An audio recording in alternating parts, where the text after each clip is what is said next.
if you expect digital to give you magic, and solve all your problems, make your life very easy, it is not.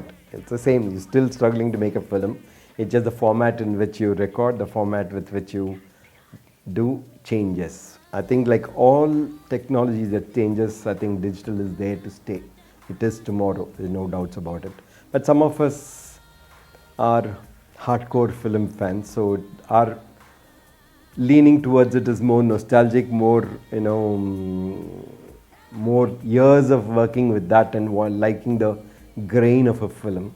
So it will take us a little time. I think the same thing happened with sound. We used to record with sound on analog, on tape.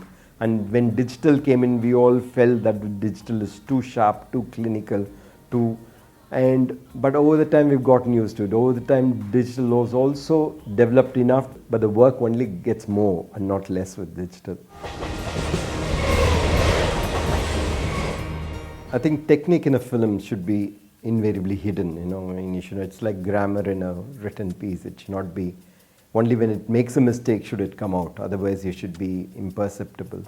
And I've always been particular that as far as possible that the presentation should be without grammatical or spelling errors in my films, So I've always had a team of technicians who are very good at the job, who do those things much better than what I would expect them to do.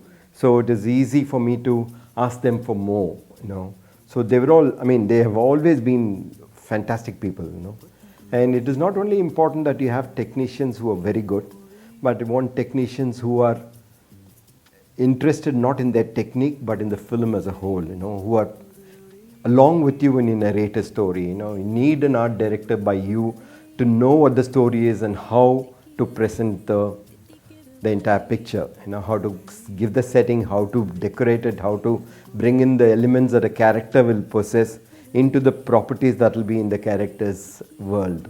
So it's important to have people who will think more than what you do, and be able to etch out details which will bring my character across, So it was fantastic. It was fantastic to be back with PC. It's like, we've done lots of films together, so it's always been fun. It's always been like a first film. We always try to throw ourselves into a deeper end, not knowing how to come out the other side, and then try to somehow reach there. And editor, Sreekar Prasad's been, now he's more and more from the script stage to the finished film. He's the backbone in the film. And Rahman and Vairamuthu are very, very crucial in this film. With Vairamuthu, we've always, tried to reduce the gap between poetry and film songs. We always try to, and he's been a huge help in that we've been able to lift the content of the film songs. Several times we have dipped into his poetry books and picked out pieces and used it constantly again and again.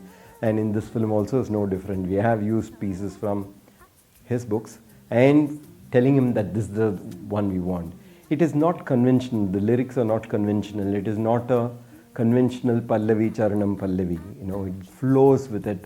And we needed him to understand and come with that. And he was right there. And within this limited space, he was still able to weave magic. He was still able to add so much depth that he's able to bring to this one. It was really wonderful to have these two. I can sit back and just keep asking things, and there are two brilliant people working at it. So it was that part, making music part, is always a good part for a director. He can take a back seat and watch.